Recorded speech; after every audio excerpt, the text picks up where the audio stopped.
न करो।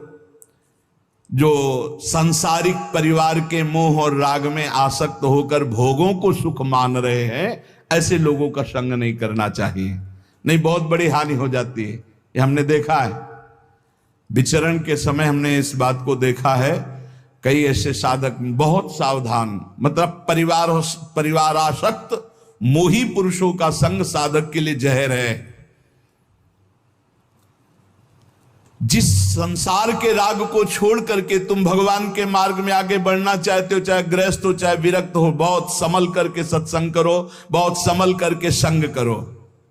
यह ध्यान रखना है कि एक धागा भी यहां से नहीं जाएगा तुम्हारे साथ, कुछ भी साथ नहीं जाएगा।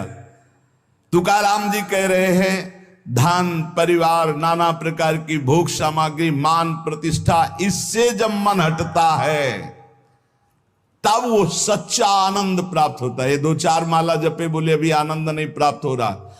धन की आकांक्षा, कामिनी की आकांक्षा, मान की आकांक्षा, इनका जब नाश हो जाता है भजन बल से, तब भगवदानंद की स्फूर्ति होती है। पर ये कुतर्की जन फिर भी उसका पिंड नहीं छोड़ते। कंचन कामिनी कीर्ति पर विजय प्राप्त किए हुए महापुरुष को भी कुतर्की जन उस समय भी उसका पिंड नहीं छोड़ते। तुकाराम जी कह रहे हैं, भगवान को प्रसन्न करने के लिए हर समय कीर्तन में, हर समय नाम जप में, हर समय अपने कर्तव्य में। पर ये तर्क कुतर्की लोग अपने आप उनके पास आते हैं, कुतर्क करके शंका उठाते हैं और भारी भजन में विघ्न पैदा करते हैं, भारी भजन में विघ्न पैदा करते हैं। कुतर्की लोग तर्क वितर्क करके, ये नाना प्रकार के शुष्क तर्क विवाद करने वाले अहंकारी लोग भजन का विरोध करते हैं। अरे कैसा कैसा कष्ट। एक जगह तुकाराम जी महाराज कीर्तन में मस्त, तो एक कीर्तन में आया करते थे, उनके मित्र नास्तिक थे।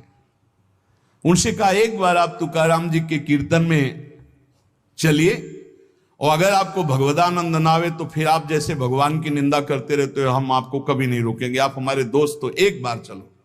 जो ही गए तो तुकाराम जी की वो झांकी देखकर आंखों से अश्रु प्रवाह और नूपुरों की ध्वनि, राम कृष्ण हरि राम कृष्ण, वो तो लौट गया चरणों में। अब रोज कीर्तन में, अब कीर्तन के बाद थोड़ी देर सत्संग होता, अब उसमें ब्रह्मचर्य आदि की महिमा वो अपनी पत्नी से बोलना बंद कर दिया। तो जैसे काफी समय हुआ तो उसको पता चला कि ये कीर्तन में तुकाराम जी के पास जाते इसलिए बोलना, तो बोले मेरी जिंदगी का नाश करने वाला, हाथ जोड़ करके पति से कहा, आपका तो उद्धार हो गया, मेरा उद्धार कैसे होगा? बोले चलो चलते हैं आज कीर्तन में। बोले नहीं, पहला कदम अपने गुरुदेव को घर में लाओ, एक बार चरणामृत उतारें, घर में चरणामृत डालें, फिर भगवान मेरी ये पत्नी को कैसे, जैसे मेरी बुद्धि शुद्ध हो गई, ऐसे बड़ा